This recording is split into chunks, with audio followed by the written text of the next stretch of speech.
ഇത് കൂടാതെ തന്നെ റീകൺസ്ട്രക്റ്റീവ് പ്രൊസീജിയേഴ്സ് ഇനിയും ഒരുപാടുണ്ട്. നമുക്ക് ആക്സിഡന്റ് പറ്റി നമ്മളെ വിരലോ കയ്യോ മുറിഞ്ഞു പോവുകയാണെങ്കിൽ അത് തിരിച്ച് അറ്റാച്ച് ചെയ്യുന്ന റീപ്ലാന്റേഷൻ സർജറി അല്ലെങ്കിൽ മൈക്രോവാസ്കുലർ സർജറി, ഇതൊക്കെ പ്ലാസ്റ്റിക് സർജൻസ് തന്നെയാണ് ചെയ്യുന്നത്. ഇതല്ലാണ്ട് തന്നെ നമുക്ക് ജന്മന വൈകല്യങ്ങൾ ഉണ്ടാവും. ചില കുട്ടികൾക്ക് ഇങ്ങനെ മുറിച്ചുണ്ട്, അല്ലെങ്കിൽ ഇങ്ങനെ പാലറ്റിന് ക്ലെഫ്റ്റ് ലിപ്പ് എന്നൊക്കെ പറയും.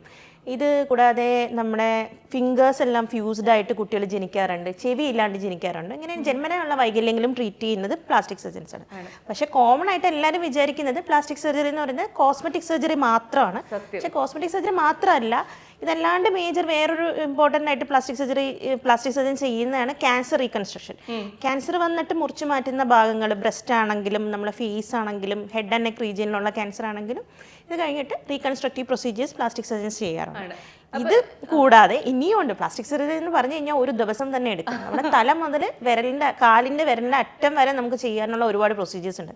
നമ്മുടെ നെർവ് സർജറീസ്, ബ്രേക്കിൽ പ്ലെക്സസ് എന്നൊക്കെ പറയും. ആക്സിഡന്റ് പറ്റി നമ്മളെ കയ്യിലോട്ടുള്ള ഞരമ്പുകൾക്ക് ക്ഷതം സംഭവിക്കുകയാണെങ്കിൽ നെർവ് ട്രാൻസ്ഫർ അല്ലെങ്കിൽ അങ്ങനെയുള്ള സർജറീസും പ്ലാസ്റ്റിക് സർജൻസ് ചെയ്യാറുണ്ട്. പിന്നെ വൂണ്ടിൻ്റെ മാനേജ്മെൻറ്റ് ചെയ്യാറുണ്ട്, ഡയബറ്റിക് ഫുഡ് ചെയ്യാറുണ്ട്. ഹാൻഡിൻ്റെ ഇഞ്ചുറീസ് മാനേജ് ചെയ്യുന്നത് പ്ലാസ്റ്റിക് സർജൻസ് തന്നെയാണ്.